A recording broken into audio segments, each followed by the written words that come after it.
Hello and welcome to another exciting edition of Out There TV. Definitely not your evening news. Hello, everybody, and thanks for joining us tonight. An incredible show coming up. First-time guest is Dr. Hildegarde Staninger. Is that correct? Yes, and she's talking about Morgellons. She's one of the foremost researchers on the syndrome. Dr. Hildegarde Staninger is a doctor of integrative medicine and one of the leading international scientists in the field of industrial toxicology. Dr. Staninger is also one of a few scientists actively investigating what's become known as Morgellons syndrome and joins us tonight with some incredible findings. Welcome, Dr. Staninger. Thank you very much for having me on the show. Thanks for joining us. Wow, what research you've done. Now, this is a first time for most of our viewers, so tell us, what exactly is this Morgellons problem? The Morgellons problem is a syndrome, a disease that has specific things in common with all parties that are developing these symptoms. They have fibers that grow out of their body, and these fibers burn at 1,400 degrees or more, and they also have where it's either black, blue, or red, or even white fibers. They experience hair loss that is replaced by pseudo hair.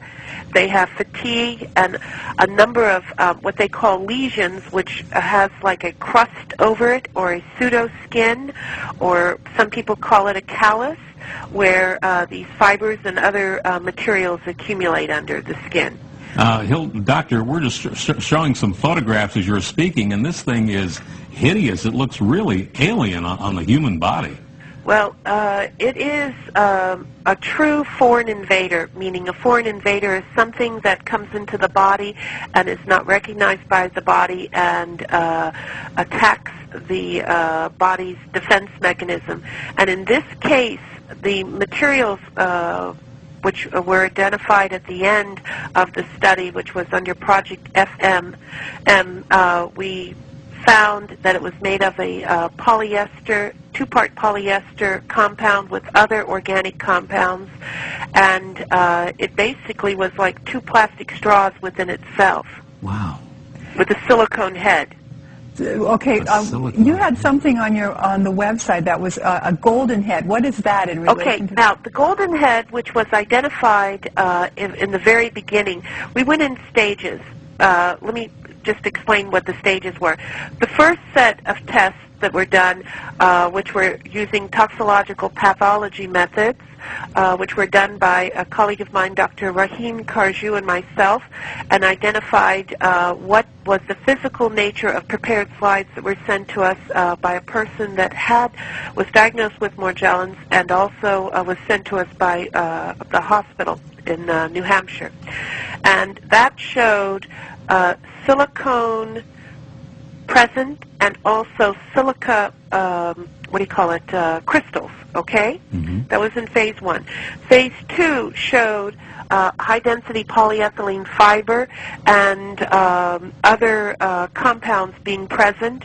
And then phase 3, which was the combination of approximately 24 samples that were sent from around the world, and also the comparison to a chemtrail sample that was sent to us from Texas. Wow. And two of my patients and Dr. Spencer's patients that had Morgellons, and that showed that it matched to the chemtrail sample that was in Texas versus these other two people. One lived in Signal Hill and the other one lived in Long Beach. So we're showing something that we learned from the website. These are fibers that came from a chemtrail sample. Now, how did that come to you? What did it look like when you saw it just with the naked eye? Well, what it looked like was just like cotton candy, mm-hmm. like just white cotton candy in a bag, and then also a twig was attached. Because the person who took the sample saw it falling from the sky and was able to gather it and date it when they gathered it and put it into proper Ziploc bags. And then you had a patient, Lily, and we're showing something that showed on the website was a fiber from, I believe, her skin. And so the composition that we saw in that previous slide from the chemtrail is the same composition as this, then? Yes, except it goes in stages. You'll see chemical analysis, which was done by scanning electron microscope techniques, which were done by Lambda Labs and MIT at Woodhull, through our other lab, Applied Consumer Services. The thing is, which is important, is that as this material ages, other compounds are shown, because these compounds that were shown as metals are transitional metals that make a battery. Thus, the compounds use the cells to make its own battery, where they have a silicone or a gel in between the cells that allow it to be like suffocated or held within. Each one of the patients that Dr. Spencer and I have seen, that if they take a hair, which we thought was real hair versus pseudo hair, where it doesn't have a core in it, because human hair has a core in it, they can put their finger next to it without even touching it, just like, say, maybe 2 or 3 millimeters away from the hair, and the hair will start spinning, meaning there's some kind of charge within their own body. Wow. And we have measured, we had a company that brought over a new machine, the ESC from Korea, and we did urine samples, and conductivity is very high in a human being if it's near 1. When they use a product called Excelospheres that's manufactured by Dearborn Technologies, they can get as high as a 3 conductivity, which is extremely high. Okay? Doctor, this is like, we need to take a commercial break. This is like something out of a 50s science fiction movie. Truly. Our guest is Dr. Hildegarde Staninger, talking about Morgellons and chemtrails. We'll be right back.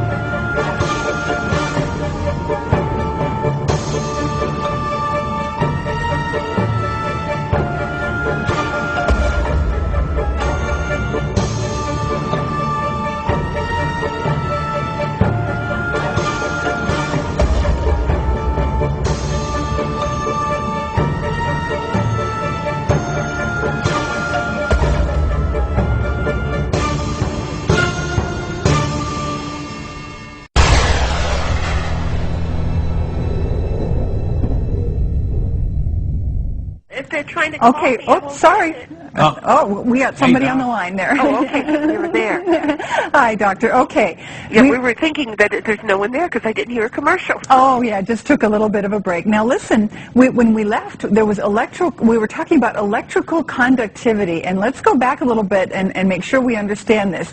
Right. These fibers, they are somehow electrically charged? No. They come in nanoparticles. We didn't even go there yet. Oh, okay. And those particles make up what they call an array, meaning they go in a straight line and they connect. Mm-hmm. And you can see them on the early pictures, which were on like the silicone pictures, and they connect and make a fiber. Okay, I don't think we have a picture of that, but I'll try with one here. Okay, but I'll review that. Yeah.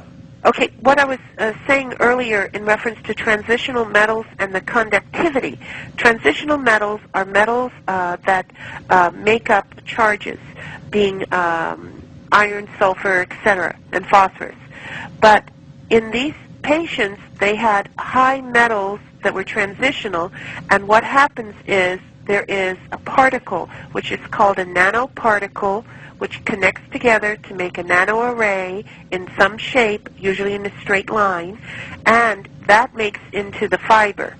And that was shown in earlier pictures that Dr. Carjou took, where you could see there was an association between the particles connecting together. Okay. Doctor, this may be a ridiculous question, but the chemical analysis of these fibers, is it earthly or is it extraterrestrial? No. What I found was earthly, meaning when these nanoparticles come into the body, and they could become as smart dust or straight particles, what happens is it has some kind of nanoparticle which is called a nano assembler, meaning it uses body materials to make its network of fibers.